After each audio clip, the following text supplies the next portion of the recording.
Last week, Gideon told Miles that he was chosen to be a prophet. This week, Miles finds out exactly what kind of losses that comes with. On tonight's episode of Profits and Losses, stay right here for AfterBuzz TV's after show for God Friended Me. I'm Maria Menounos, and you're tuned in to AfterBuzz TV, the ESPN of TV talk. Now, let the buzz begin. Hey, what's going on, good people? How we doing on this Sunday? We lit. Are we feeling blessed and highly favored? I'm blessed and highly favored. What's going on, y'all? Thanks for being right here with us for God Friended Me, the after show right here on AfterBuzz TV.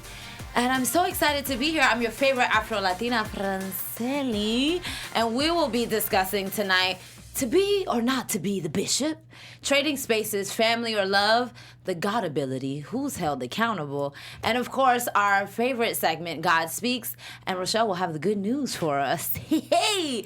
So speaking of which, I already told y'all who I am. Right here to my left, I told y'all Rochelle's here. She's, Jesus' bestie, and of course, spreading the good news always. And of course, our favorite lady, good vibes only over here, Mina. Thank you. What's going on, ladies? Not much. How we feeling tonight? Relaxed. I'm Yeah, good. I think that's what the word is today. Real relaxed, real chill. We're chilling. We're chilling. Speaking of chilling, how did we feel about tonight's sort of not really chill episode? There was nothing chill about tonight's episode. It was real intense. They took it up a level, got legally involved. Yeah.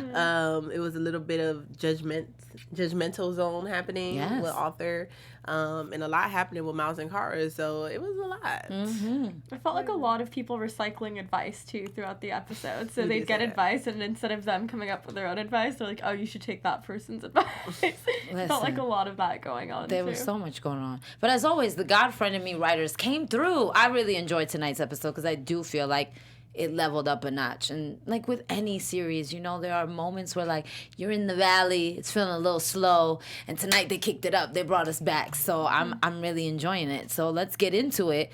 To be or not to be the bishop? That is the question. I really love that tonight's episode started with the father-son playing the chess game. And it feels like life is like a chess game, right? You're always trying to figure out what moves to make. Mm-hmm. And I feel like both father and son throughout this episode tonight were really trying to figure out what moves to make based on these high conflicts that they were in tonight. But I want to specifically get into Bishop Finer's conflicts tonight. What did we think about his battle with the traditional views of the council? It was his first council meeting as the bishop. Wow. Well, what I would definitely say is that it brought attention to what's currently happening in the churches today. It's a lot of things changing. It's a lot of people are standing up for their personal rights against religious rights. Not saying it's a negative or positive, just, you can be in church and now it is okay to be openly gay, which was taboo, back in the days you could not do that. So that was brought up in the conversation as well, living out of wedlock. I know many friends or people now than before are, living with their boyfriends, in living home relationship, whatever you may call it. I'm not saying anything is bad or good because, hey, I might do it. And the third thing was his daughter. No.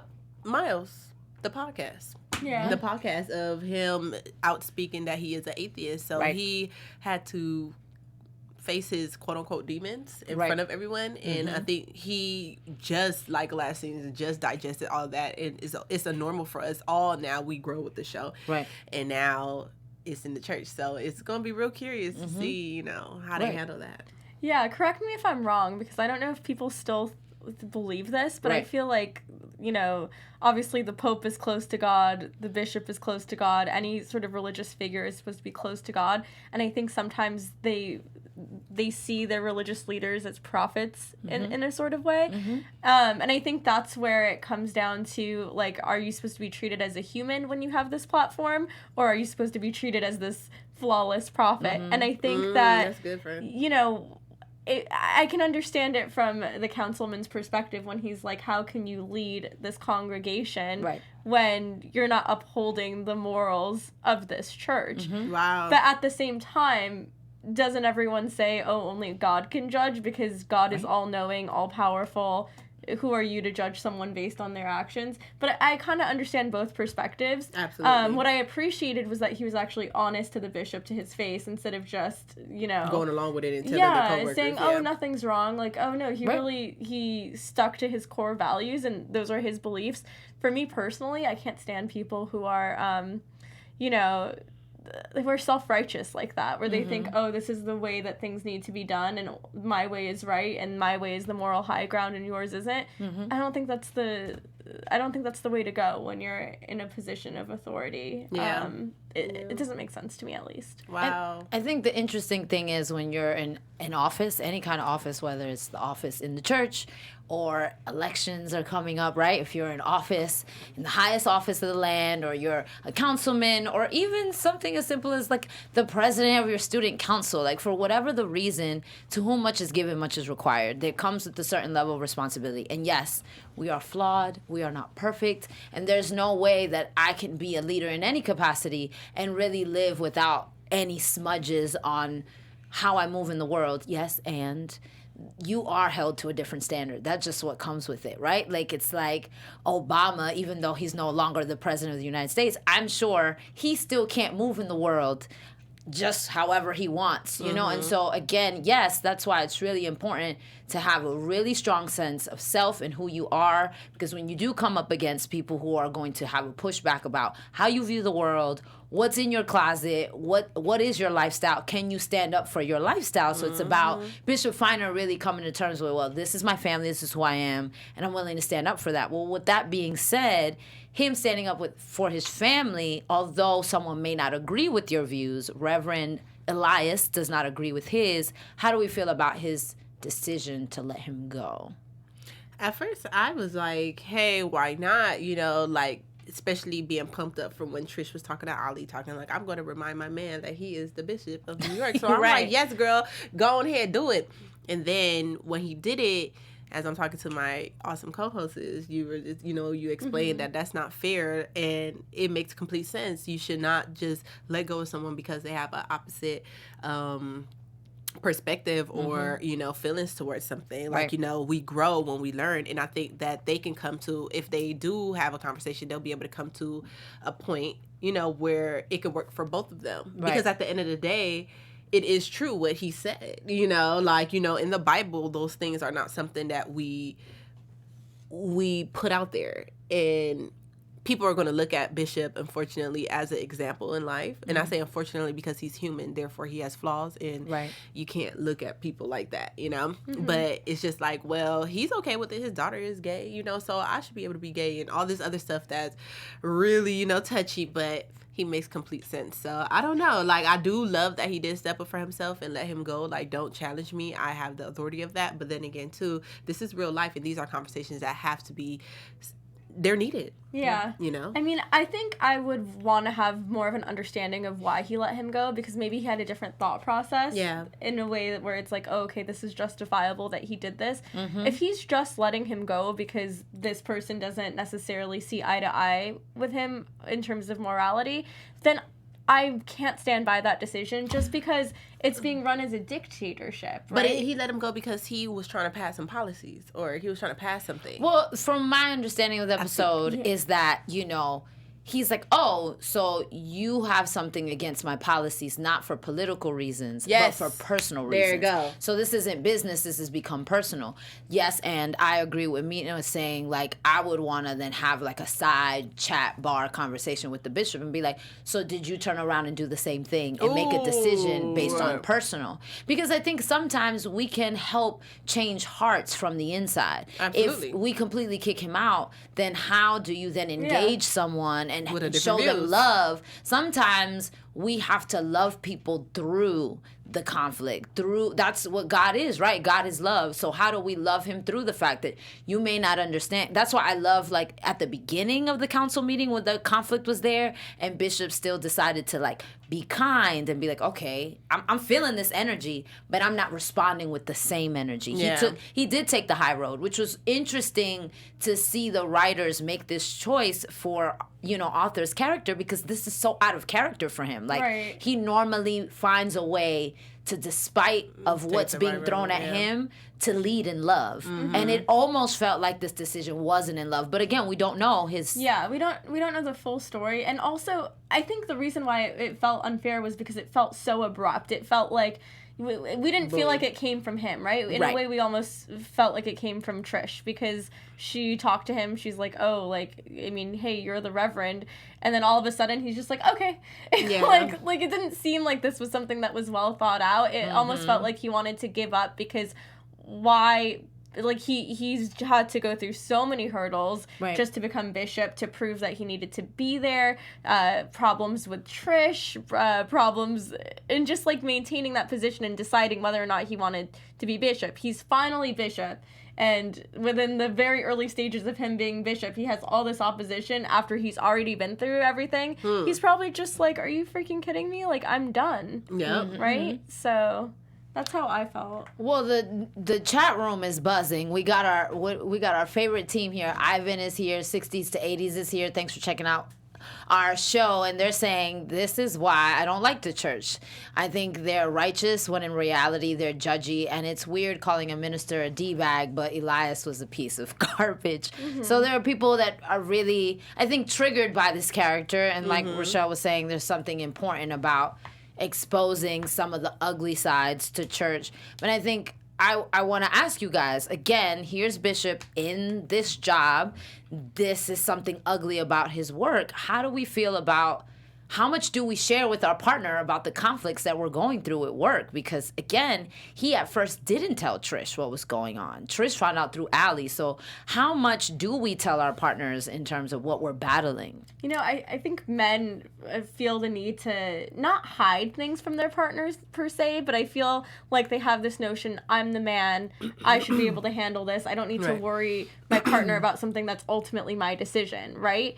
Whereas with women, I feel like we need to, like, talk it out. We like to reach common understanding. Even if we're not looking for a solution, we just like to talk out our feelings. Absolutely. And I think that can be really frustrating as a woman when you want your husband to confide in you, or your partner to confide in you, to just feel like, oh, why am I being left in the dark? Isn't this a partnership? Okay. So she's already dealt with this. Like, Trish has already dealt with feeling like she's out of the loop, that she's not a priority. And now, in this aspect of his work, he's leaving her out again. I think she just kind of wants to be in the loop. She wants to feel like she's part of the team, because when you're a unit, decisions are made jointly. They're not made individually. Not to say that you have no autonomy or power. It's just like, hey, maybe, like, share with your partner. I think sharing is very important. Absolutely. I mean, I believe one of the biggest things in a relationship in my 27 years of living is communication. It's always key, you know? So with that being said, I do believe anything that affects both of the partners some way, somehow, definitely we should converse about it.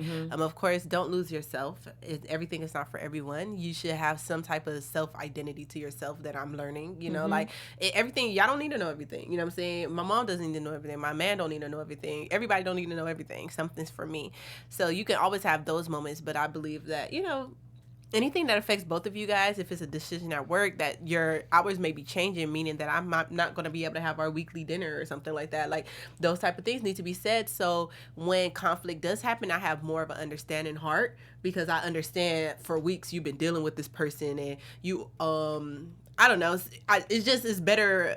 It's a better paper trail for me to understand why you made certain decisions without us having to have a conflict or a debate about why you had to switch your hours at work. Well, it's because I was dealing with this one girl and she had my back. She was the person who, you know, was a substitute for us when we went on vacation. So that was my turn to work her weekend or something, you know? You got to keep updated. It just makes life so much easier. I mean, life can get a little tricky and complicating trying to balance it all, right? Work, home, family, love. It's like, how do you manage it all? So I want to talk about, like, our main storyline here. You know, Cara and Miles get this new friend request, which is her stepdad, Paul. Guess who's coming to dinner? But again, it's like he's a trader, like in terms of he trades for a living. But I thought about, man, how do you trade spaces between your love life and your family? Sometimes having to choose, and I feel like tonight that was a big thing about choosing between love and family. So how do we feel about all that went down with Paul and Miles and Kara. Like, did she make the right decision by blowing this story? Did Miles make the right decision by giving off the tip? Like, what are we thinking? I feel like there's two schools of thought here where a lot of people might say, oh, you get your sense of fulfillment and satisfaction through your career or through your passion. Right. And for Miles, his passion is the God account. And other people may say, well, at the end of the day, are you thinking about your career or are you thinking about your loved ones when you're on your deathbed? Are you thinking, I wish I worked more hours? Or are you thinking, I wish I spent more time with my family or with my girlfriend or with my wife or my spouse? And I think it's really tricky and complicated because it's not like they're at that marriage level yet. They're in the early stages of a relationship. They've been together, like a year, maybe more. So at the end of the day, like if things don't work out and Miles gives up the God account and things don't work out with Kara, then like what? He goes back to nothing. But at the same time, like what? He's just going to get his sense of fulfillment from the God account and then leave Kara. So I do think it's about balance, but I think in this instance, Miles did take it a little too far. And I know we talked about this where, Francilla, you were saying, like, why should it be any different? You know, he's kind of gone out of the way for people he doesn't know. Like, now it's just personal, but it's the same idea. Like, you're trying to help and you're getting a tip. And here's the thing, like, if everything worked out, then we would have said, wow, it was so great of Miles to intervene, but things didn't work out. So do we judge based off of the outcome, or do we judge based off of the intention, or do we judge based off of the action? Because I don't think anyone would have anything negative to say if it worked out, but it didn't work out, and that's the problem. And there was no happy ending, as Kara's mom said. Right. So in my opinion, I feel like it's a little too much to make a decision that huge on behalf of your partner, because that's like saying, oh, I know best. I know what's best for you, even though she said, please stay out of it, right? It's not your moral obligation to intervene. Absolutely. So I don't agree with what he did personally. I didn't like that. I mean, I think it's tough because if this was just a personal matter in terms of this is like boyfriend and girlfriend, you vent to me about this story and I went and stepped a line and did it anyway, then I totally hear what you're saying. But this is a friend suggestion. This is an assignment. And again, in any other circumstance, they would have done this anyway. Miles would have still made this choice, whether it was Kara or anyone else. So he was being, to a certain degree, true to who he's always been, right? Now, like you said, but in this case, it affected his personal life and his love life, so it does make things tricky. But again, sometimes we have to take a gamble. I mean, we saw Rakesh last week take a huge gamble to fight for love, and it backfired on him. And now Miles took a huge gamble to quote-unquote do what he thought was right, and it backfired on him. It's like, ooh, what's happening? And I know a few weeks ago on this panel, I said, ooh, I think I might have jinxed us, guys. I was like, what happens if one time, because every time we do the God account, everything goes right. There's always a happy ending. I was like, what happens if something goes wrong? Right. And here we are when something goes wrong, you know? So what do you do when something goes wrong? I think that's hard, and I feel like Miles could just as easily go back to his dad and be like, "What? Why would you give me that advice?" Because his dad literally said, the God account brought you and Kara together. Why on earth would the God account tear you apart? You kind of have to have faith in that. And Miles is like, okay. Like, everyone's just like, okay in this episode. Like, once they get a piece of advice, they're like, yeah, you're right. And then it doesn't work out. So, I don't know. What do you do when things go wrong? I mean, at that point, I feel like the more you try to fix it, the more you're going to hurt it. You're just digging yourself a deeper hole. But I think Miles did everything right after he made the mistake. He's like, okay, like, the mistake was made. How are we going to fix it? Let's do it together. The only thing I didn't like was when he was like, I'm sorry. And it's like, no, you're not. You literally just did this 2 seconds ago. You're not sorry. Right. You haven't even had time to process it. You're not sorry. So, I don't know. I get why Kara was upset. Right.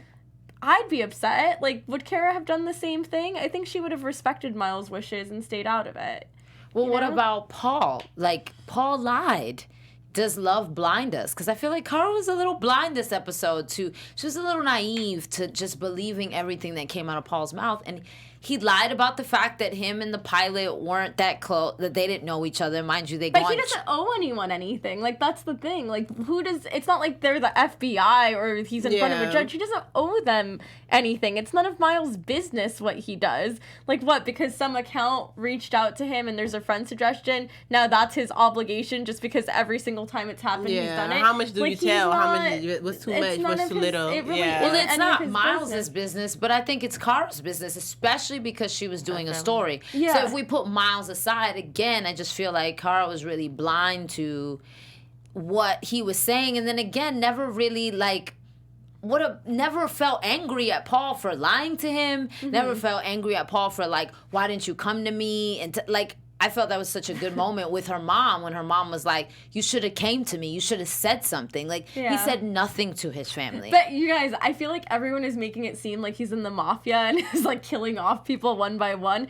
It is bad. What he's doing is bad, but it's white collar crime, and it's like, it is obviously illegal and it's a horrible thing to do, but it just, I feel like this whole episode is like, it's making it seem like he's like killing people off one by one, like he's like doing these crazy of course things. they're gonna take it. Yeah, I don't know, I just feel like let him deal with this on his own. It's no one's business. Like, you said what you needed to say. You told him, like, don't get involved in this mess. Like, what are you gonna do? I just think it was wrong of Miles to leave the anonymous tip.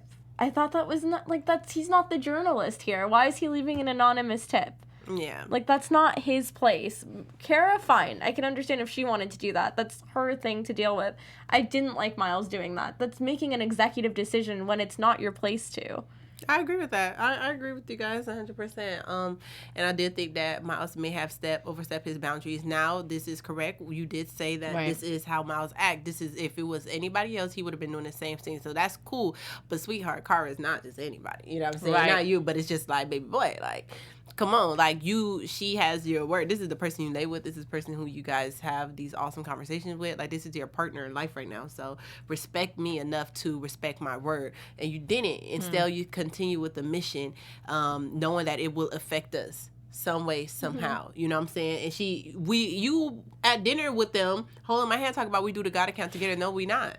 Yeah. You did this. You know what I'm saying? So whatever's the outcome, it's always awesome to have somebody to blame. Yeah, and I loved what she said at the end when, you know, he was tying it back to last week's episode, and he's like, see, like, I knew I'd have to make a decision. The God account came between us, and Kara's like, no, Miles, you came between us. And I do agree with her in that instance. She did, not the God account. The God account is, what? It's like a vessel, it's a mechanism, but you're the one who acted upon it. So no one can make you do anything. It's your choice whether or not you make the decision that's presented out of, like, the opportunities and options presented in front of you. So that's how I saw it. Well, I definitely want to get into some God ability in terms of accountability. Who's accountable? But before that, can we let the people know how they can stay accountable with us and check in with us every week? Yes, friends. We want to thank you always for engaging with us. We really appreciate it, and definitely making us the ESPN of TV. If you guys are listening right now on iTunes, please give us 5 stars. Continue to subscribe with us. Also, if you guys are watching on YouTube, please go ahead and give us a thumbs up. Give us some comments. We love to engage with you guys. There's thousands of different type of shows. You know, we have so many different genres. So, you know, if you like more like us, you guys can definitely continue looking at comedy. If not, there's something for everyone. So please continue to, you know, let us do our thing, because we are so excited to do it with you guys. So thank you again for making us the ESPN of TV. Y'all the business. Yeah. So speaking of which, I mean, in the chat, people are really upset at the God account. I've been saying I'm starting to hate the God account. What? Why is the God account doing this to Mile and Kara? So I wanted to, you know, do a little play on words. God ability, like accountability. Like, is the God account the one to be held accountable? Should we be blaming the God account for what happened this episode? Or is it Miles's fault? Because sort of it feels like the entire family feels like it's Miles's fault. Even like the mom was like you said, where's our happy ending? You know, and everyone's looking at Miles like it's his fault. So who's to blame? Who's held accountable here? Yeah, here's the thing. The God account's function is just to tell you who needs help. The God's account purpose is not to say, do this. Like, oh, if you help this person, it's all going to be fine and dandy. Right. And I think what's being confused with the God account is that we think that if the God account gives you a friend suggestion that whatever you do, you're going to fix the problem because everything is meant to be and there's going to be a nice little bow on top of it. But why is everyone getting so mad at the God account? All the God account does is tell you, hey, here's this person, here's your mission, this person needs help, do what you can to help them. It doesn't say you will help them, it doesn't say you're going to be successful, but it's giving you a challenge. Not everyone can, defeat the challenge or conquer the challenge, and in this case he didn't. But, maybe he did. Maybe it seems like he didn't, but maybe this is exactly what he needed to do, and maybe this was the best case scenario.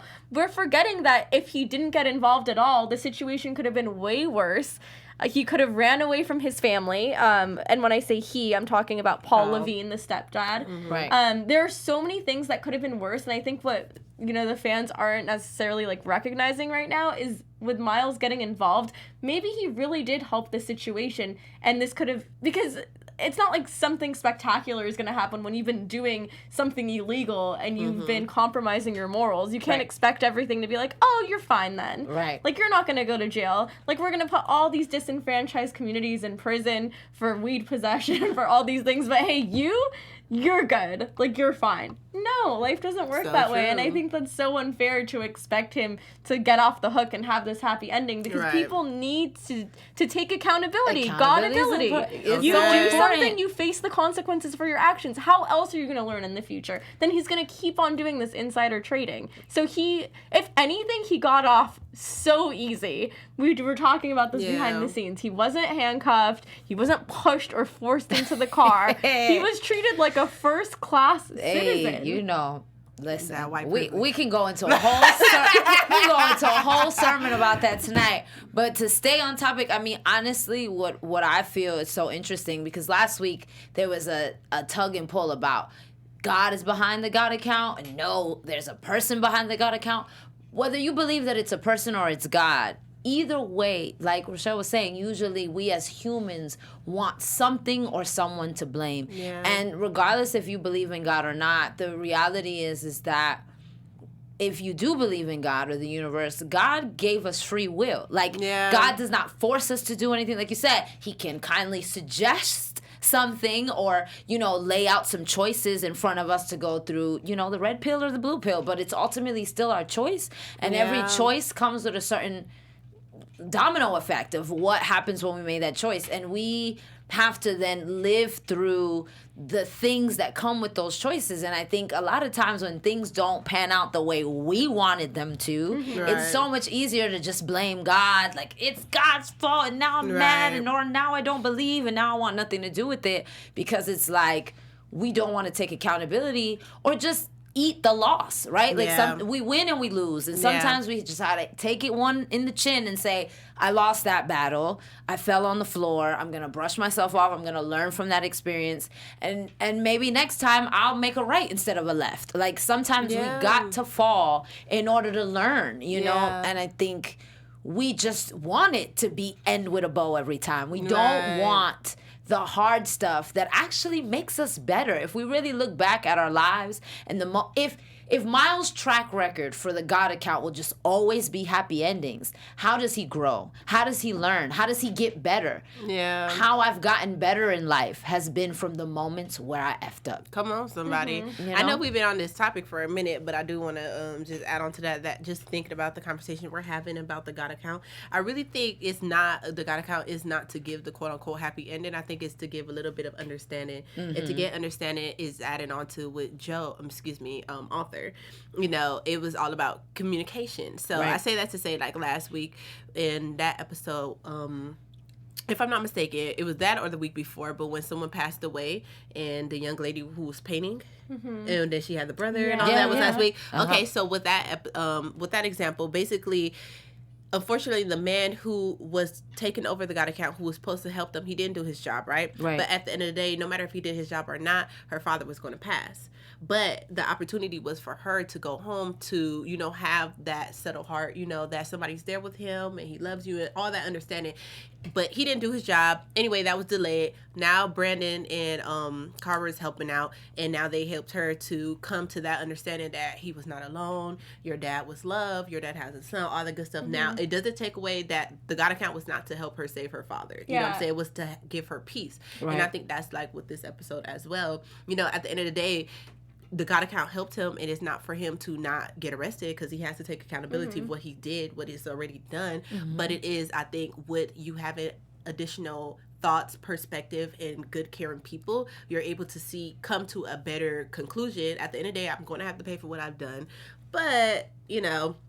Yeah. Now I can eat this. I can swallow this. I can eat this food a little better. Right. You know what I'm saying? So I'm starting to think like, you know, more of the God account is just to help you like with whatever is going on, because you know that example could be used for many. Even like with Miles coming to head with the guy who, you know, was the blame to take away his mother. You know what I'm saying? At the end of the day, we can't bring back her mom, but at least he was able to come to a better understanding of what really happened. You know what I'm saying? So that's why I kind of think the God account maybe is like, you're in trouble, but let me send some angels to you so you can like get through this with community, because I do believe life without community is you need that. I agree. You know? And we're meant for community. Yeah, and like you were saying, like last week, the reason why it worked out was because she saw the little kid, her little brother, and this week we were missing a kid, so that's why it didn't work out. Every time it works out, there's a child involved, there's a happy ending. That's the only reason. I mean, I think perspective and what you believe plays a big part. So it's like,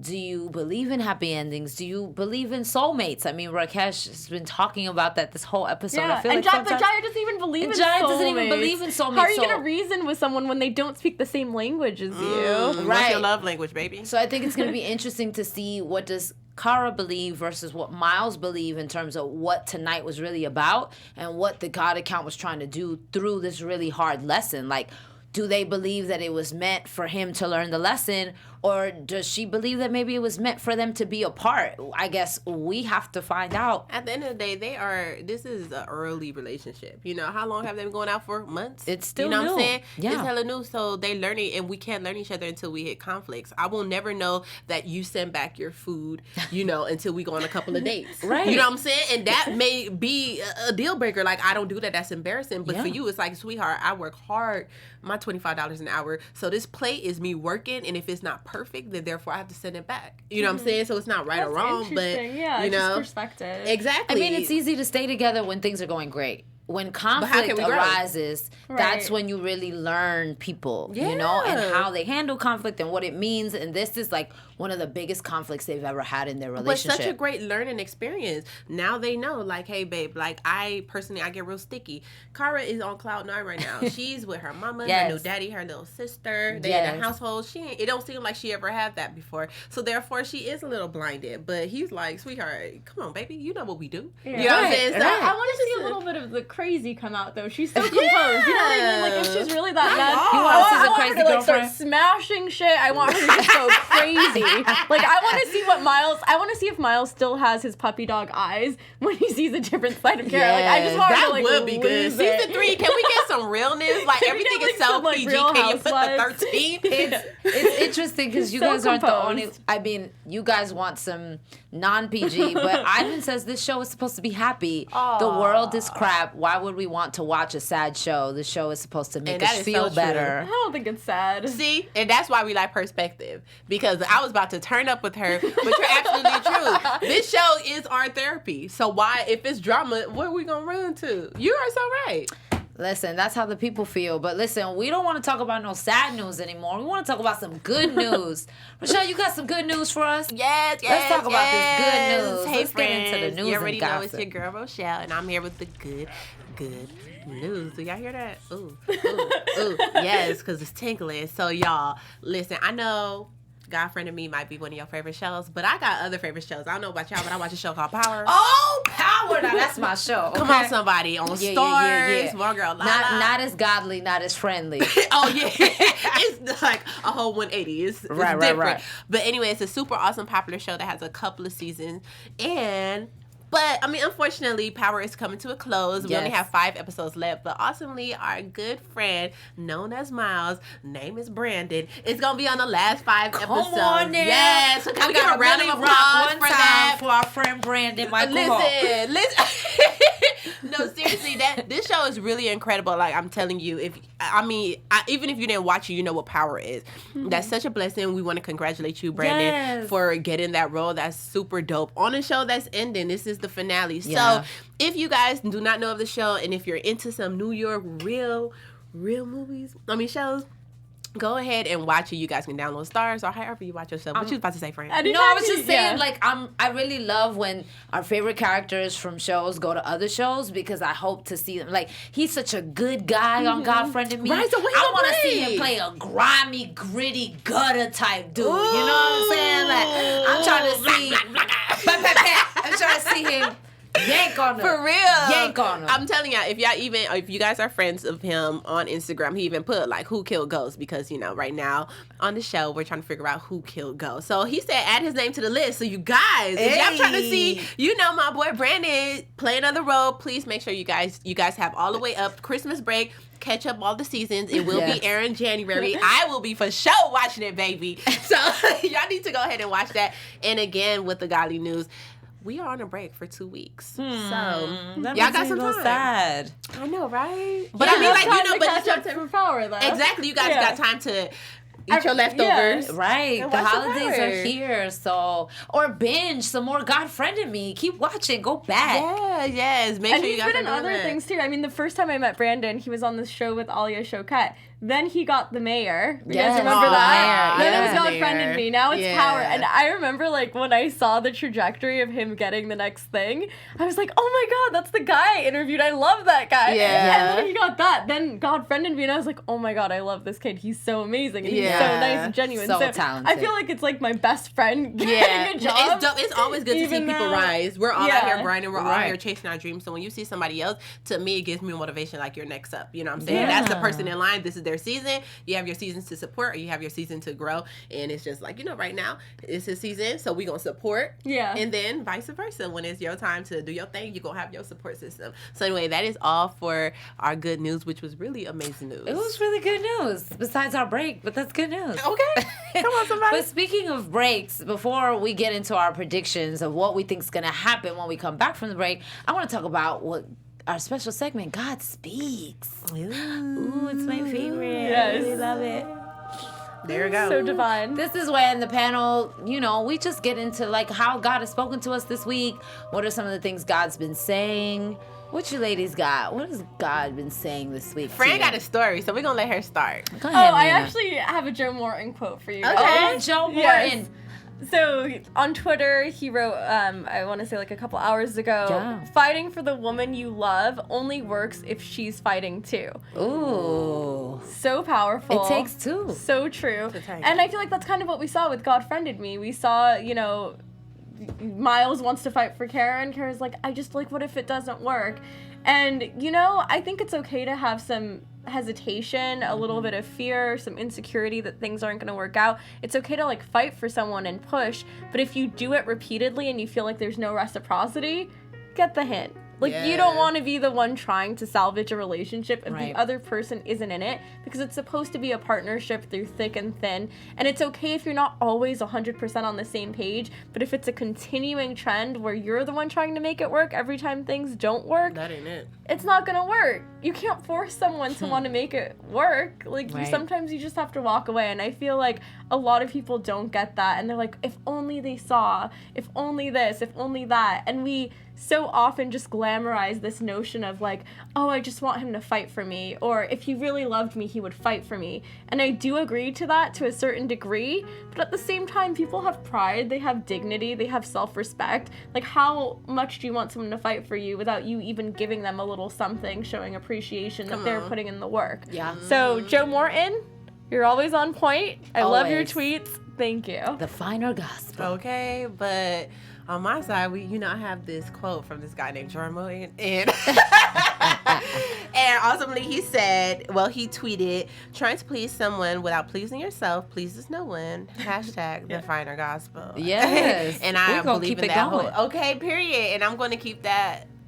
That's so true. You know what I'm saying? Like, people pleasers pleases no one. You know what I'm saying? Like, if you have a man and you just doing everything to please him, you're unhappy. Therefore, why would he be in a relationship with someone unhappy? Therefore, it pleases no one. So I think you should always definitely put yourself first, as my friends say, to a certain degree, of course. But yeah, always keep that. I'm going to keep that in the back of my head. So thank you, Joe Morton. I'm guessing we should just go ahead and not call it God Speaks, but the Joe Morton hour. Speaks. That's the Joe Morton hour. Best, by the way. I just had a conversation with my mom about that. Like, stop putting other people first. Yeah. You deserve to put yourself first. Absolutely. You gotta give from a full cup, not empty. Yeah. Come on, somebody. You know, it's interesting because God's been speaking really loud to me this week. This week I had a birthday. Happy birthday. So definitely, like, birthdays are interesting because it's a new year for you, the new year of when you were born, and it's a time of reflection to really like look at like how far you've come and where you're going and what you want to do for this new year and stuff like that. And what I heard God say to me that this year was about grace, to give myself the same amount of grace that I give so many other people, because sometimes you really hard on yourself. When you look back on the year and you look back on all the years, you're like, you start thinking of like the traumas and the things and the mistakes and I coulda, woulda, and then it's just like grace. Give yourself some grace. You know, be grateful. Here you are. This is another year for you to keep going and keep figuring it out. You know, you didn't know better back then, so you couldn't do better. Come on. And so here you have another chance to continue to do better than you did last year. So I'm doing better than last year. God speaks. So happy. I'm so excited about this new year, and I'm excited about what's happening in the next 2 weeks. What are we thinking? What are our predictions for what's happening on God Friend of Me? Girl. I'm hoping that Are they gonna Miles break up? and Cara. Are they gonna break up? Like, the girl in me wants to, because I'm single, so I want everybody to be You want them to break up? I want them to live their best lives. But seriously, they deserve to have a really in-depth conversation about learning each other. Like, I feel like they was just a little too hard on each other, you know? So I'm predicting that they will have an awesome conversation and come to a conclusion. It doesn't have to just be break up and damn, like, can y'all just like let me take a break? Like, you know, I'll be like, give me a day. Like, let me just get that solitude of a day. Let me talk to my girls. Let me read in my Bible. Let me just have a moment to see what I want. You know, give me a second, and then we'll come back tomorrow. I didn't say a long break. I just said a day. Yeah, you know, it's true. Does Kara have friends? Does Kara have friends? I was like thinking about this. I don't know why it just came to me. I'm like, it's literally Rakesh, and like we never see them interact with anyone else. The girl at her job. Yeah, I think that's her only friend. Okay. And that's a coworker. Okay. Right. Yeah, but we never, it's like, it just feels Absolutely. like such a small group that there's no, like, extras, I want to say. Like, when you have other shows like Girls, then you have, like, friends outside of the group who come in every once in a while. Or Maybe they should hire us to be car friends. Right. Like, we be the back like, girl, what happened with your mom? I'm ready. Period. Yeah, that would be nice. But remember I said that something might happen, including temptation? When we saw that reporter come in, I don't know why. I felt like, okay, is there going to be something? Because this is the reporter that I said, I feel like... there's a vibe. Yeah, I feel like there's going to be something there. But nothing's happened. Nothing's happened yet. Nothing's happened So yet. your prediction is she's going to move on to the other dude? Well, here's the thing. If she doesn't have friends and she only has Miles and she only works full-time and she's super busy with work, then where else, like, where is she going to find another, like, support right on time. system? Devil playground. Right. I'm just kidding. I'm kidding. I really don't know. Just kidding. I don't know. I want them to work out, but I want to see a little bit more passion between them. Everything feels a little tame. Right. Like they're just acquaintances, even though they're not. I felt like there was almost like more chemistry when they were friends and you felt the tension. Right. But now it almost feels like, do they even want to be together? Because it feels like Miles is like in love with her and she's like, I don't know. It feels kind of one-sided to me. We'll see. We need more passion, okay? Girlfriend of me, Break writers. things. Break things. You be mad when they get too much passion. Listen, They be licking, you be mad. I low key am not Team Cara Miles. Low-key argue. I'm like high-key a hater. Okay, so my predictions are that I'm not even going to touch them because I'm biased. I want them to break up because I don't like them together. Same. But my prediction is that Bishop Finer is going to go through some real challenges of balancing being a bishop and making this relationship work. I think in an ideal world, he thinks he can, but I don't know. I don't know if he got it in him. And then I also don't know if Rakesh's plan is going to work. I'm not sure. Because again, they don't believe in the same thing. Like he believes in soulmates and she doesn't. I think this is going to be great for his career. I have like a prediction that like he creates this program. Dating app. It's going to make him like a superstar in the tech world and things are going to go great in that area. But it's kind of like the dude who invented Facebook. He invented Facebook to get the girl and he never got the girl. Like, but he blew up and he's a millionaire now. So, you know. No, he got the girl. He got girls. He got Mark Zuckerberg? Didn't he get a different girl, not that girl? Oh, I don't know. Yeah, That's what I 'cause mean. I know He didn't he's get with the someone girl. now. No, Oh, of okay, course. yeah. I mean, he's a millionaire. He's gonna get somebody. But who he initially created Facebook for, the same way now Rakesh is making this app for to get Jaya. He might find his actual soulmate, though. Right, that's not her. Yeah. So it's a win-win. All right, guys. There we are. We'll see you in 2 weeks. Yes. And we're going to miss you so much. But you can stay tuned with us right here on the live chat. Talk to us. And listen, you can follow me at all the things at Selly Hangout, your favorite Afro Latina. Thanks for checking in with me. Yes, friend. You guys can go ahead and follow me as well on Instagram. That's RoachBaby, RoachBabyee. Hey everyone, I'm Mina. You can follow me on Instagram at Mina Makes Magic. Same thing for Twitter. And yeah, we'll be in touch, guys. Yeah, we'll see y'all in 2 weeks. And shout outs to Jamie. We love you. Bye. Our founder, Keven Undergaro, and me, Maria Menounos, would like to thank you for tuning in to AfterBuzz TV. Remember, we're not just the first, we're the biggest in the world, and we're the only destination for all your favorite TV shows. Whatever you crave, we've got it. So go to AfterBuzzTV.com and check out our lineup. Buzz you later. The views expressed herein are those of the hosts only and do not necessarily reflect the views of AfterBuzz TV or its owners or principals.